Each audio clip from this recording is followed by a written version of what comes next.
Good morning to all. कैसे हैं सभी? तो बच्चों, हम एग्रीगेट डिमांड वाली यूनिट कर रहे थे। पार्ट 1 हम ऑलरेडी कर चुके हैं। पार्ट 1 में हम एग्रीगेट डिमांड समझ चुके हैं। एग्रीगेट डिमांड होता क्या है, उसकी डेफिनेशन हम पढ़ चुके हैं। एग्रीगेट डिमांड के कंपोनेंट हम क्लियर कर चुके हैं। आज की क्लास में हम पढ़ेंगे एग्रीगेट सप्लाई। देखो, हम स्टेप बाय स्टेप आगे बढ़ रहे हैं, कोई एक चैप्टर नहीं। ये आपके एग्रीगेट डिमांड के कंटिन्यू 3 चैप्टर हैं, तो स्टेप बाय स्टेप हम आगे चलेंगे। इसमें कुछ छोटे छोटे टॉप कॉन्सेप्ट हैं, ये एग्रीगेट डिमांड, सप्लाई, कंजप्शन वगैरह, ये सारे कोई अलग अलग हैं, आपके छोटे छोटे टॉपिक हैं। ये आगे चल के आपको बहुत मदद करेंगे इस चैप्टर में समझने में। तो एग्रीगेट सप्लाई से स्टार्ट करते हैं। एग्रीगेट सप्लाई होता क्या है? देखो बच्चों, एग्रीगेट डिमांड हमने क्या पढ़ा था। एक टोटल कंट्री के अंदर इकोनॉमी के अंदर गुड्स एंड सर्विसेज की टोटल डिमांड कितनी की गई है, वो थी एग्रीगेट डिमांड। अब यहाँ पर आ जाती है सप्लाई। एक पूरी की पूरी इकोनॉमी में गुड्स एंड सर्विसेज की एक पूरे फाइनेंशियल ईयर में गुड्स एंड सर्विसेज को पूरे फाइनेंशियल ईयर में कितना फ्लो किया जाता है या कितनी सप्लाई की जाती है, वो किसके द्वारा? प्रोड्यूसर के द्वारा। वो कहलाती है एग्रीगेट सप्लाई। तो देखो बच्चों, आप 11th क्लास में पढ़ के आ चुके हो सप्लाई। जब भी 11th क्लास का नाम लेता हूँ तो काफ़ी सारे बच्चों का मुँह ऊपर नीचे हो जाता हो, क्योंकि उनको याद नहीं है। सर हमें याद नहीं है हम 11th क्लास में क्या पढ़ के आए। तो जो मैं वो कॉन्सेप्ट याद दिलाने की कोशिश नहीं कर रहा हूँ आपको, सिर्फ आपको इतना बता रहा हूँ कि सप्लाई हम 11th क्लास में हम पढ़ चुके हैं। सप्लाई का मतलब थोड़ा सा एक बार याद करने की कोशिश कीजिए। क्या था सप्लाई का मतलब? एक प्रोड्यूसर बेचने के लिए तैयार हो जाता है। A producer willing to sell a commodity. जब एक प्रोड्यूसर किसी गुड्स को बेचने के लिए तैयार हो जाता है किसी भी प्राइस पर, एट डिफरेंट पॉसिबल प्राइस, वो कहलाती है उसकी सप्लाई। तो ऐसे ही यहाँ पर एक प्रोड्यूसर विलिंग हो गया, बेचने के लिए तैयार है, फ्लो करने के लिए तैयार है, किसका? गुड्स एंड सर्विसेज का, जो प्लान कर रखा है as planned by the producer. एक प्रोड्यूसर प्लान करता है गुड्स एंड सर्विसेज का फ्लो करने में एक इकोनॉमी के अंदर ड्यूरिंग द अकाउंटिंग ईयर, वो कहलाती है उसकी एग्रीगेट सप्लाई। तो जितना भी वो फ्लो करेगा, जितना भी पैसा गुड्स एंड सर्विसेज का वो क्या करेगा? फ्लो करेगा, उससे वो पैसा कमाएगा। तो एक प्रोड्यूसर की तो बात नहीं हो रही यहाँ पर, पूरी की पूरी इकोनॉमी के अंदर जो गुड्स एंड सर्विसेज का फ्लो होगा उसकी बात हो रही है। तो जो एग्रीगेट सप्लाई है उसके फ्लो से पैसा कमाया जाएगा, और उस पैसे को बोला जाता है, इक्विवेलेंट माना जाता है किसके? नेशनल इनकम के माना जाता है। क्लियर हो गया? तो एग्रीगेट सप्लाई को किसके इक्विवेलेंट माना जाता है? नेशनल इनकम के। तो पूरे देश की नेशनल इनकम में हमें पढ़ा था कि ये क्या है।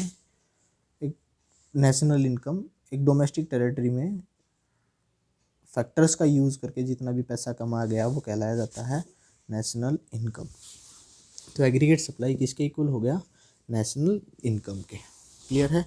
तो हम वाई बोलें या एएस बोलें, कोई दिक्कत नहीं है। अब एक बात बताइए, जैसे आप लोग पैसा कमाते हो, उस पैसे को हम क्या करते क्या हैं? हम दो टाइप से उस पैसे को यूज़ करते हैं। या तो हम उसको खर्च कर देते हैं, उसका क्या कर लेते हैं? कंजप्शन कर लेते हैं, या तो फिर पैसे को सेव कर लेते हैं। तो जो इनकम है, इनकम को कितनी कैटेगरी में बांट दिया गया? 2 कैटेगरी में। या तो हम पैसे को खर्च करेंगे या हम पैसे को बचा लेंगे, या तो सेविंग होगी या कंजप्शन होगा। क्लियर? तो एक फॉर्मूला हमारा क्रिएट हुआ कि income is equal to consumption plus saving.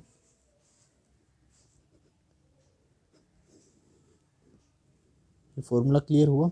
तो पहला फॉर्मूला हमारे इस चैप्टर का कि इनकम का फॉर्मूला क्या है? इनकम का फॉर्मूला है जितना भी हमने खर्च किया है पैसा प्लस जितना भी हमने सेव किया है, दोनों को अगर ऐड कर लें तो हमारी क्या आ जाएगी? इनकम आ जाएगी। जैसे अगर एग्जांपल लें, अभी सिर्फ एग्जांपल ले रहा हूँ मैं, समझाऊंगा मैं बाद में। इनकम 20, 40, 60, हम इतना ही ले रहे हैं, अभी छोटा ले रहे हैं। 10, 20, 30, 10, 20, 30। क्लियर? 80, 40, 40। हमने इनकम कितनी ली 20, खर्च कितना किया 10, सेविंग भी कितनी की 10 की। अब इनकम बढ़ी 20 से कितनी होगी 40, तब कंजप्शन कितना होगा 20, सेविंग भी कितनी हुई 20, 20 + 20 = 40। ज़रूरी नहीं ये दोनों बराबर हों। एक और एग्जांपल ले सकते हैं 20, 40, 60, कंजप्शन 5, 15, 25, सेविंग। अब इनकम थी हमारी 20, जिसमें से हमने कंजप्शन किया 5 का, 5 रुपीज़ का, तो सेविंग कितने की 15। अब इनकम होगी हमारी 40, तो हम कंजप्शन कितना कर रहे हैं 15, तो सेविंग कितनी की 25। अब इनकम हुई हमारी 60, सेविंग कंजप्शन किया हमने कितना 25, तो सेविंग कितनी की 35। तो हम कैसे निकाल रहे हैं, हमें पता था कि y = C+S होता है, तो y - C क्या आ जाएगा सेविंग आ जाएगी। अब देखो इनकम कितनी 40 माइनस कंजप्शन कितना 15, तो इज इक्वल टू कितना आ गया 25। ऐसे ही यहाँ पर इनकम कितनी थी 60, कंजप्शन कितना 25, इज इक्वल टू कितना आ गया 35। तो क्लियर हुआ। तो एक फॉर्मूला हमारा क्लियर हो गया कि जिसमें इनकम इज इक्वल टू क्या होता है कंजप्शन प्लस सेविंग। क्लियर है। अब कंजप्शन को हम एक्सपेंड करेंगे और सेविंग को भी हम एक्सपेंड करेंगे, पूरा इसके अंदर भी चलेंगे। अब ये होता क्या है, ये छोटे छोटे अभी तो मैंने आपको ऊपर ऊपर से बता दिया कि सेविंग होती है और कंजप्शन होता है। क्लियर है। देखो जो मैंने एग्रीगेट डिमांड के आपको कंपोनेंट समझाए थे ना कि हम ये पढ़ेंगे CI/G(x-F), अब उनकी शुरुआत हो चुकी है। अभी हम जो कॉन्सेप्ट पढ़ चुके हैं अब तक वो हमने क्या पढ़े हैं, एग्रीगेट डिमांड हम कर चुके हैं, हम एग्रीगेट सप्लाई हम पढ़ चुके हैं। एग्रीगेट सप्लाई को वाई से डिनोट किया जाता है, ये हम ऑलरेडी क्या कर चुके हैं पढ़ चुके हैं। अब एग्रीगेट डिमांड के अंदर चले गए हम, या इसके भी अंदर जा सकते हैं। हम पढ़ेंगे अभी कंजप्शन सी के बारे में, कंजप्शन के बारे में पढ़ेंगे। तो हमारा जो टॉपिक है वो है consumption function. Consumption function Hindi medium के बच्चों के लिए उपभोग फलन। अब देखो ये कंजप्शन फंक्शन होता क्या है। देखो कंजप्शन फंक्शन कुछ नहीं है बच्चों, ये सिंपल है। देखो कंजप्शन का मतलब होता है कंज्यूम करना, खर्च करना। अब खर्च हम तब करेंगे जब हमारे पास पैसा होगा, और पैसा जब हमारे पास कब होगा, जब हम पैसा कमाएंगे, इनकम होगी हमारी। तो इनकम के हिसाब से हम अपना खर्च डिसाइड करते हैं कि हमें खर्च ज़्यादा करना है या कम करना है। जैसे हमारी इनकम बहुत कम है, हम 7-8 हज़ार रुपये महीने के कमा रहे हैं, तो हम खर्चा भी कम करेंगे। लेकिन अगर हमारी इनकम लगभग 40-50 हज़ार रुपये के आसपास है, तो हम खर्चा भी अपना बढ़ाएंगे। और अगर हमारी इनकम लाख रुपए से 1 लाख, 1.5 लाख, 2 लाख इसके आसपास है, तो हमें खर्चा अपना और बढ़ाएंगे। तो क्लियर है ना। तो इनकम और कंजप्शन का जो ये रिलेशन मैं आप लोगों को बता रहा हूँ कि इनकम ज़्यादा होती है तो खर्चा भी बढ़ जाता है, इनकम कम होती है तो खर्चा भी हम क्या कर देते हैं, कम कर देते हैं।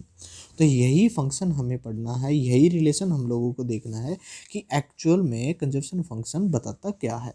तो कंजप्शन फंक्शन कुछ नहीं बताता, ये behaviour of C with respect to Y क्या बताता है, behaviour of consumption with respect of Y. या दूसरी लैंग्वेज में अगर आप लोगों को बताऊं कि ये रिलेशन बताता है कि it shows the functional relationships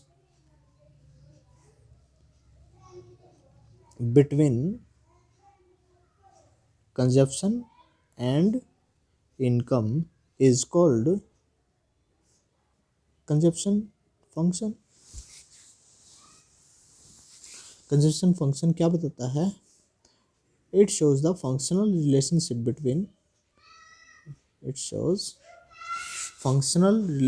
between consumption and income is called consumption function.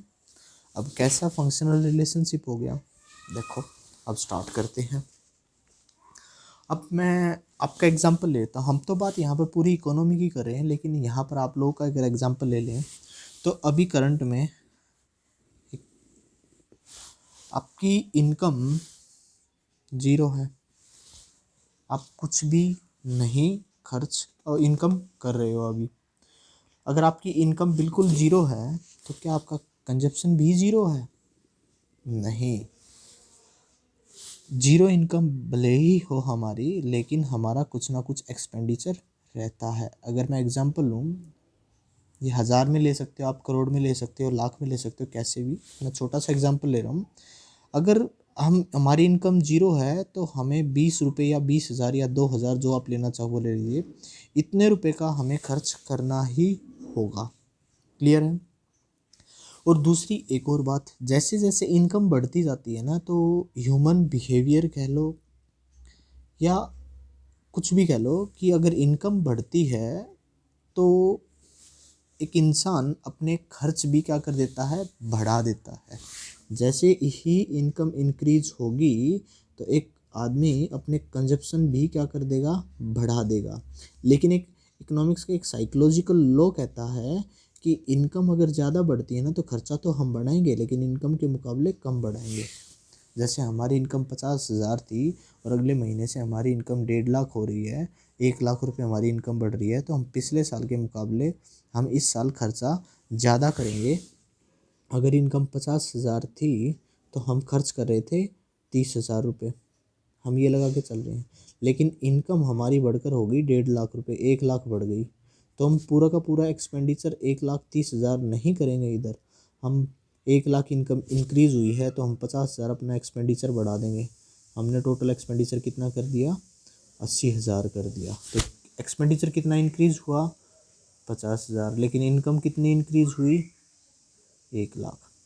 तो ये साइकोलॉजिकल लॉ कहता है कि इनकम बढ़ती है तो हमारा कंजप्शन भी क्या होता है, इंक्रीज होता है, लेकिन इनकम के मुकाबले क्या होता है, कम। ये तो कंफर्म है, इनकम बढ़ी है तो खर्चा तो बढ़ेगा, लेकिन इनकम के बराबर नहीं। क्लियर है? अब देखो, इनकम हम कितनी ले रहे थे, ज़ीरो, तो कंजप्शन कितना किया, 20। जैसे जैसे इनकम इंक्रीज होती जाएगी तो कंजप्शन भी इंक्रीज होगा, वो साइकोलॉजिकल लॉ कहता है। तो देख लिए, एग्जांपल ले लेते हैं एक बार। इनकम 20, 40, 60, 80, 100, इनकम हमने क्या की, इंक्रीज़ की। तो कंजप्शन भी हम इंक्रीज़, एक बार एग्जांपल ले रहा हूँ मैं, 30, 40, 50, 60, 70, हमने कंजप्शन भी इंक्रीज़ किया। देखो, इनकम कितनी थी, ज़ीरो, इनकम कितनी होगी इंक्रीज़ होकर, 20। कितनी इनकम इंक्रीज़ हुई, 20, और कंजप्शन कितना था पहले, 20 का। अब कितना कंजप्शन हुआ, 30 का, तो कंजप्शन कितना इंक्रीज़ हुआ, 10। अब ऐसे ही 20 से 40, 20 इंक्रीज़ हुई, 20 से 40, 10 का इंक्रीज़ हुआ। तो इनकम बढ़ रही है, कंजप्शन भी बढ़ रहा है, लेकिन इनकम के मुकाबले कम। क्लियर? हम यहाँ पर सेविंग भी निकाल सकते हैं, निकालना चाहें तो। पीछे फॉर्मूला हम पढ़ चुके हैं, y minus C is equal to S, यानी कि income is equal to consumption plus saving.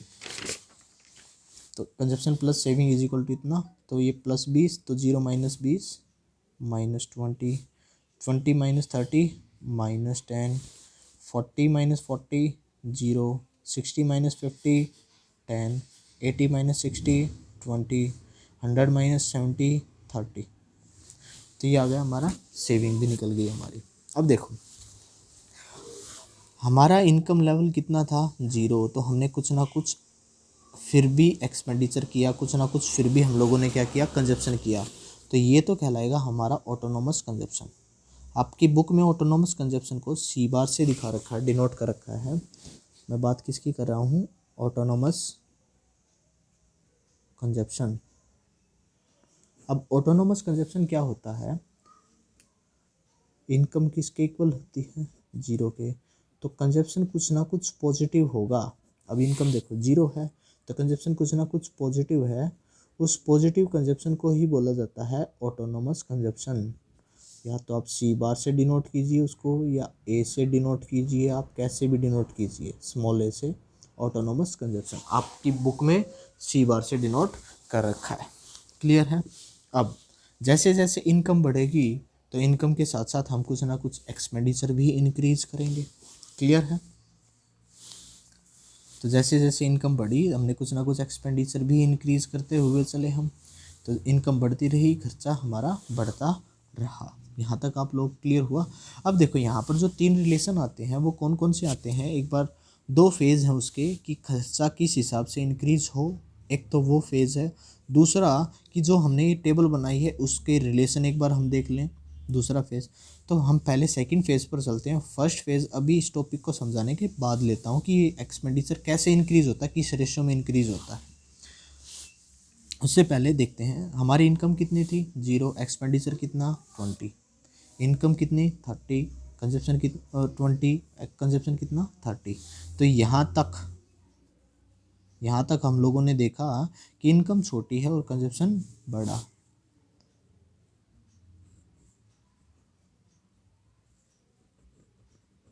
Income क्या है, छोटी है, और कंजप्शन क्या है, बड़ा।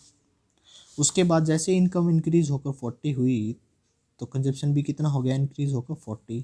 तो यहाँ पर क्या देखा कि इनकम और कंजप्शन दोनों बराबर हो गए। अब उसके बाद क्या देखा हम लोगों ने कि इनकम कितनी है 60, कंजप्शन कितना है 50। क्लियर है, इनकम 80, कंजप्शन 60, इनकम 100, कंजप्शन 70। यहाँ पर क्या देखा कि इनकम अब बड़ी हो गई किससे, कंजप्शन से। तो यहाँ पर 3 रिलेशन निकल कर आए हमारे। पहला रिलेशन क्या निकल कर आया कि इनकम कम थी पहले कंजप्शन से, फिर कंजप्शन के बराबर हुई और फिर कंजप्शन से बड़ी हो गई। तो ये फंक्शनल रिलेशन, ये 3 रिलेशन निकल कर आए हमारे कि इनकम और कंजप्शन के, कि पहले कंजप्शन ज़्यादा था, फिर कंजप्शन और इनकम बराबर हुए और फिर कंजप्शन का छोटा हो गया किससे, इनकम से। ये 3 रिलेशन आए। अब इन रिलेशन को हम डायग्राम पर अगर एक्सप्लेन करें तो डायग्राम पर कैसे एक्सप्लेन करेंगे इनको देखते हैं। देखिए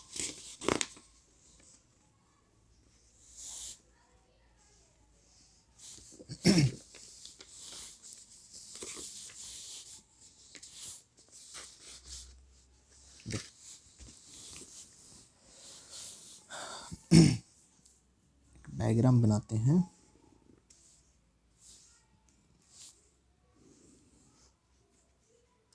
एक्स एक्सिस, वाई एक्सिस। तो वाई एक्सिस पर हम जो लेंगे वो लेंगे कंजप्शन, ओ एक्स एक्सिस पर क्या लेंगे हम, इनकम लेंगे, जीडीपी भी बोल सकते हैं, नेशनल इनकम, कंजप्शन।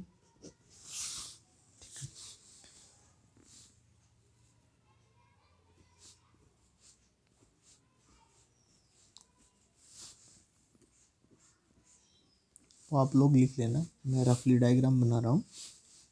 0, 20, 40, 60, 80, 10, 20, 30, 40, 50, 60, 70। एक और ले लेते हैं अभी, और ऊपर ले जाते हैं इसको 80, 80 कर लेते हैं, 80 तक ही ले लेंगे, ठीक है ना।